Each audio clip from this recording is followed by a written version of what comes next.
Pues yo le doy una gata que se llama Candu. Estaba vestida ya. Entonces la gata yo le digo que todavía todo el culo, todo una rama, se agarran y se pone.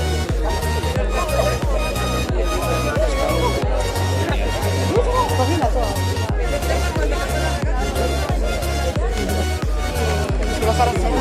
Ana, ¿eres capaz de bajar? ¿Eres capaz de bajar? ¿Por qué? Para allí. Bajamos luego.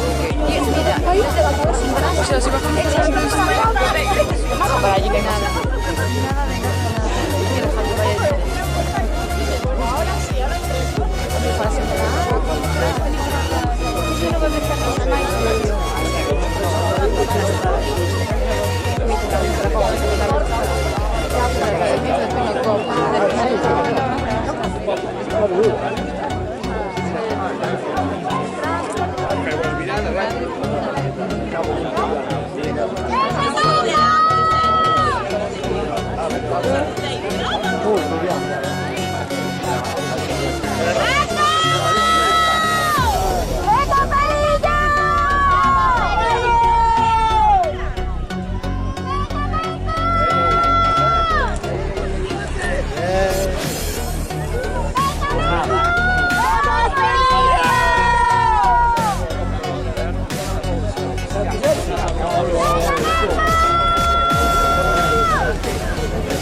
¡Vamos, chicos!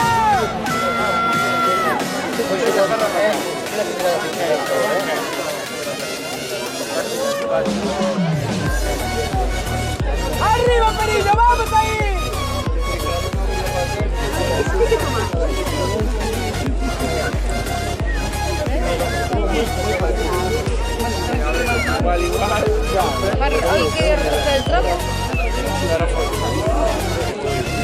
¡Vamos ahí!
Gracias.